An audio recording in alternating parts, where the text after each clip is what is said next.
தோற்கடிக்கப்பட்டதா வாகினியின் கண்ணீர்.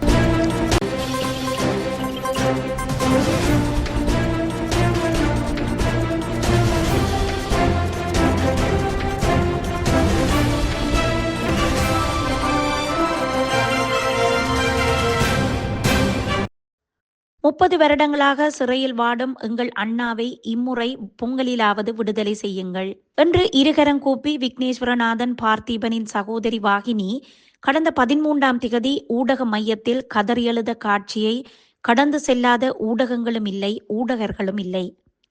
ஆனால் 15ஆம் திகதி யாழ்ப்பாணத்திற்கு ஜனாதிபதி வருகை தந்திருந்தார். பாதுகாப்பு இல்லாமல் வீதிகளில் அரை காற்றட்டையோடு நடப்பதை சமூக வலைத்தளங்கள் முதன்மையாக்கின. தவறில்லை. ஒரு நாட்டின் ஜனாதிபதிக்கு தனது நாட்டில் நடைப்பயணம் செய்வதற்கு உரிமை உண்டு. அதேபோல் எந்த இடத்தில் மாகாண சபைக்கான தேர்தல் வாக்கை தமதாக்க வேண்டுமோ அந்த இடத்தை மையப்படுத்தி பொங்கல் வைத்தார். அதுவும் அவருக்குள்ள உரிமை. எந்த இடத்தில் வேட்டு திட்டத்தை ஆரம்பித்தால் தன் கட்சியும் கட்சிக்காரர்களும் பலமடைவார்களோ அங்கேயே வீட்டு திட்டத்திற்கான அடிக்கல்லை மக்களுடன் மக்களாக நட்டு அழகு பார்த்தார். அதுவும் தவறில்லை. ஜனாதிபதியால் ஆரம்பிக்கப்பட்ட திட்டம் அது. ஆனால் ஜனாதிபதி சென்ற இடமெல்லாம் மக்கள் கூட்டம் கூட்டமாக சென்று செல்ஃபி எடுத்தார்கள், கை கொடுத்தார்கள், கட்டி அணைத்தார்கள். ஏன் ஐ லவ் யூ கூட சொல்ல மறக்கவில்லை எங்கள் பெண்கள். ஆனால் இதே மண்ணுக்காக போராடிய மக்களின் வரலாறு முடிந்துவிட்டது. ஆயுதம் ஏந்தியவர்கள் ஆயுதங்களை களைந்து அரசியல் நீரோட்டத்திற்குள் வந்து 3 தசாப்த காலமாக மக்களுக்காக பெற்றுக் கொடுத்தவை ஏராளம். அதனை பெற்றவர்கள் இன்று கௌரவமாக தமது பதவிகளில் கதிரைகளை அலங்கரித்துக் கொண்டிருக்கிறார்கள். சரி, அவர்களும் அப்படியே அமைதியாக இருக்கட்டும். இனி விடயத்துக்கு வருவோம். பயங்கரவாத தடை சட்டத்தில் கைது செய்யப்பட்டவர்கள் கடந்த ரணிலின் ஆட்சி காலத்தில் 48 பேரில் 38 பேர் விடுதலை செய்யப்பட்டு விட்டார்கள். மிகுதி 10 பேர் தொடர்ந்தும் சிறையில் இருக்கிறார்கள்.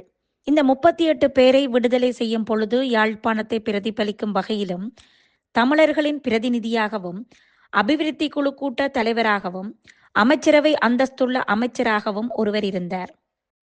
மெல்ல மெல்ல விடுதலைகள் இடம்பெற்றன. ஆர்ப்பரிப்பு இல்லை. பலர் எம்மால் தான் விடுதலை ஆனார்கள் என்று மார்த்தட்டியதும் இல்லை. மிகுதி 10 பேருக்கான விடுதலை நகர்வுகள் நடைபெற்ற பொழுது 2024ஆம் ஆண்டு நவம்பர் மாதம் 10ஆம் திகதி யாழ்ப்பாணத்தில் நடைபெற்ற என்பிபியின் பிரம்மாண்ட கூட்டத்தில் வெளியிடப்பட்ட கொள்கை பிரகடனத்தில் 129வது பக்கத்தில் அரசியல் கைதிகள் விடுதலை செய்யப்படுவார்கள் என்ற உறுதிமொழி அளிக்கப்பட்டிருந்தது. அதனை உறுதி செய்து வாக்குகளை மும்மடங்காக்கினார் ஜனாதிபதி. தேர்தலில் வென்றதும் அவர்களின் வாக்குறுதியை நிறைவேற்ற மறந்துவிட்டார். அதனை நினைவுபடுத்த போராடிய போராட்டங்களுக்கு எல்லையே இல்லை. காணாமல் போனவர்களை தேடுவது போலவே அரசியல் கைதிகளின் பெற்றோரும் வீதிக்கு வீதி நின்று நியாயம் கேட்டார்கள். இதுவரை கைகூடவில்லை. சரி, பொங்கலுக்கு யாழ்ப்பாணம் வரும் ஜனாதிபதி மக்களோடு மக்களாக பொங்கும் பொழுது எங்கள் வீட்டிலும் பொங்கல் வைக்க வேண்டும் என்று ஒரு சகோதரியாக, ஒரு தாயாக இருகரம் கூப்பி அழுது கேட்ட சகோதரி வாகினியின் அழுகையும் தோற்கடிக்கப்பட்டு விட்டது என்பதுதான் வேதனையான விடயம். கடந்த காலங்களைப் போலல்லாமல் ஜனாதிபதி மக்களோடு மக்களாக வருகிறார், நிற்கிறார், கை குலுக்குகிறார், கட்டி அணைக்கிறார் என்று வகை வகையாக படம் எடுத்து அழகு பார்த்த எந்த ஒரு பெண்ணுக்கும் வாகினியின் கண்ணீர் தெரியவில்லையா?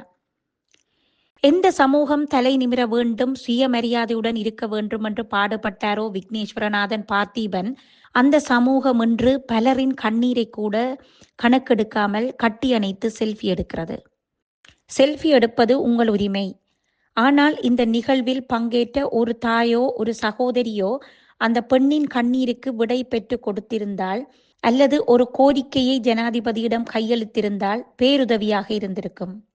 யாழில் 15ஆம் திகதி பலர் வீடுகளில் பொங்கவில்லை.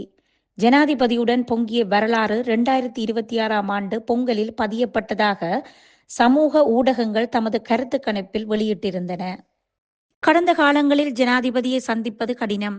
நாங்கள் மகஜர் கொடுத்தோம், அது உரிய முறையில் ஜனாதிபதியை சென்றடையவில்லை என்று வீதிகளில் நின்று கேள்வி கேட்டவர்கள் இன்று கட்டி அணைத்து செல்ஃபி எடுக்கும் பொழுது கூட விக்னேஸ்வரநாதன் பார்த்திபன் பற்றி ஒரு முறையாவது கூறியிருக்கலாம். அன்பார்ந்த தமிழ் அரசியல்வாதிகளே, இந்த சம்பவத்துக்கு பின்னராவது தேசியம் ஈழம் நாடு என்று பேசி பேசி இனி ஒரு பிரயோஜனமும் இல்லை. மக்களும் பச்சோந்திகளாகிவிட்டனர்.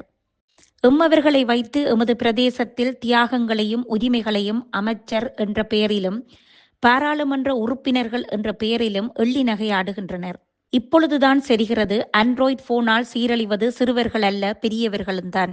ஜனாதிபதியுடன் எடுக்கப்பட்ட படத்தால் தம் வாழ்வு மாறும் என்று கற்பனையுடன் பயணிப்பவர்களின் எதிர்காலம் எவ்வாறு அமையப் போகிறதோ தெரியாது. ஒரு பெண்ணின் கண்ணீருக்கு விடை பெற்றுக் கொடுக்க முயற்சிக்காத பெண்கள் ஒவ்வொருவரின் செல்வியும் சிறை கூண்டுக்கு பின்னால் உள்ள கைதிகளின் கண்ணீரால் பொசுக்கப்பட வேண்டும். பாதிப்புகளை அறியாது பரிதாபமாக மகளும் ஒவ்வொருவரின் எதிர்காலமும் எவ்வாறு அமையப் போகிறதோ தெரியாது. அரசியல் கைதிகள் 10 பேரின் விக்னேஸ்வரநாதன் பார்த்திபனும் ஒருவர். 27 வருடமாக அவரது பெற்றோர் அவரின் விடுதலைக்காக போராடி தோற்று போய் இன்று அவர்களின் உயிரை பந்தாடிவிட்டார் எமகண்டர். அதன்பின் கடந்த 3 வருடங்களாக அவரது சகோதரி வாகினி போராடுகிறார். தப்புக்கள் திருத்தப்பட வேண்டும் என்பதற்காகத்தான் சிறைச்சாலைகள் இருக்கின்றன.